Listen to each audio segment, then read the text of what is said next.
Hi class, this video that you're about to watch will give you some instruction on how to write an introduction and also how to write a conclusion. So first I want you to look at the handout that you were given, which looks like this, and it says at the top, how to write a yummy introduction.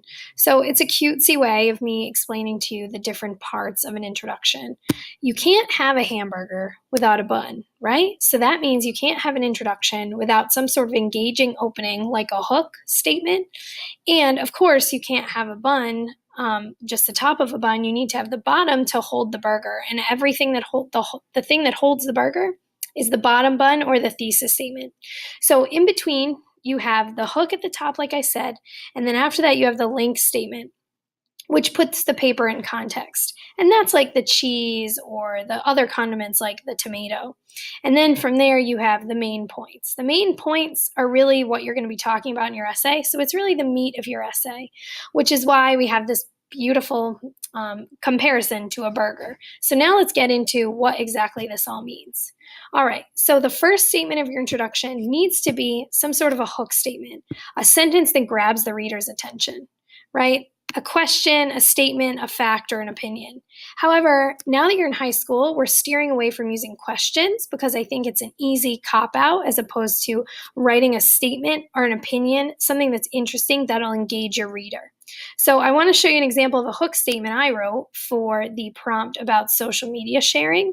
So the question is, should parents share images of their students online? My hook statement is this. People love to use social media for everything, from keeping in touch with their friends to reading about celebrities.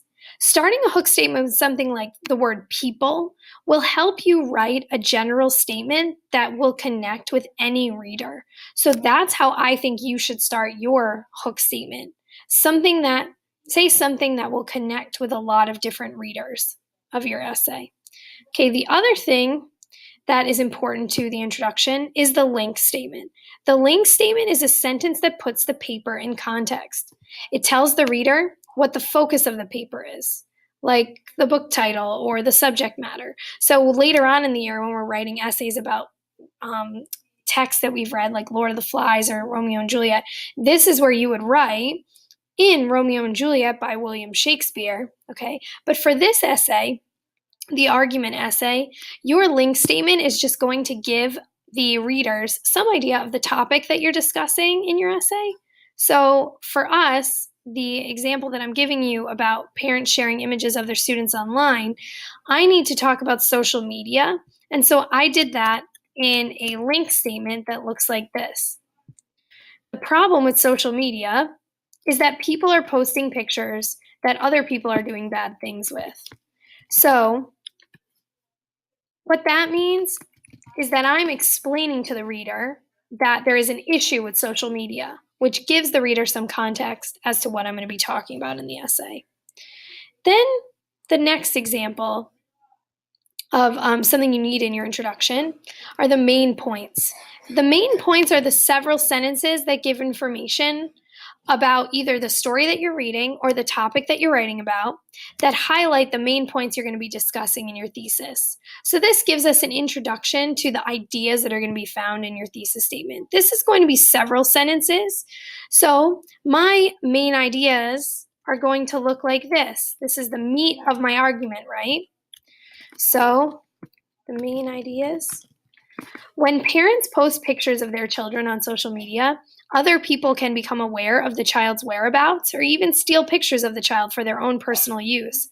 Furthermore, these pictures will always exist on the internet, and children may not want these pictures on the internet when they are adults. So I'm going to be talking about a few different things in my thesis statement. I'm going to be talking about other people becoming aware of the child's whereabouts, in other words, predators. Also, I'm going to be talking about how the pictures will never be erased on the internet, and that children may not want these pictures on the internet when they're adults. So you have a clue as to what my thesis is going to be about. So that brings me to the thesis. The thesis is the bottom bun of the burger because it's the most important part, and you can't hold a burger in your hands without that bottom bun. So the thesis is the focus of your whole paper. It tells the reader what you are proving and how and why you're going to prove it. This is the most important part. So as an example, in the one I wrote, Parents should not share images of their children online because it is a violation of their privacy, it can be dangerous, and pictures can lead predators to a child's location. So basically, you can see here from this thesis statement that I'm discussing those main points again, but in brief and in one sentence. Remember, your thesis is always one sentence. So let's read the introduction all together, straight through, so that you can see how it really works for an effective introduction. Should parents share images of their students online? The hook statement is, people love to use social media for everything, from keeping in touch with their friends to reading about celebrities. The problem with social media is that people are posting pictures that other people are doing bad things with. When parents post pictures of their children on social media, other people can become aware of the child's whereabouts or even steal pictures of the child for their own personal use. Furthermore, these pictures will always exist on the internet, and children may not want these pictures on the internet when they are adults. Parents should not share images of their children online because it is a violation of their privacy. It can be dangerous, and pictures can lead predators to a child's location. So that's how you write an effective introduction. Next, we're going to talk about a conclusion. A conclusion is basically just your introduction backwards.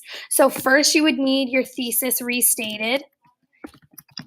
Then you would need your your main ideas restated. Then you would need your link sentence and connect back with a hook statement that's different. And of course, you're rewriting this the whole time. You're rewriting your link statements, you're rewriting your hook statements. Oops. Okay, so let's follow this protocol when talking about our introduction and conclusion. So I need my thesis restated. So my thesis right now is, parents should not share images of their children online because it is a violation of their privacy, it can be dangerous, and pictures can lead to predators to a child's location. So I'm going to rewrite my thesis. I'm going to copy this so you guys can see that I can still borrow some key words. Okay, so my thesis rewritten, the start to my conclusion is this. Sharing images on social media is a dangerous thing for parents to do because it violates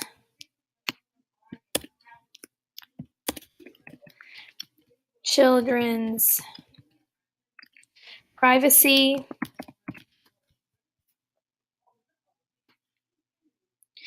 it often has dangerous consequences, and location settings on pictures can lead predators to a child's location.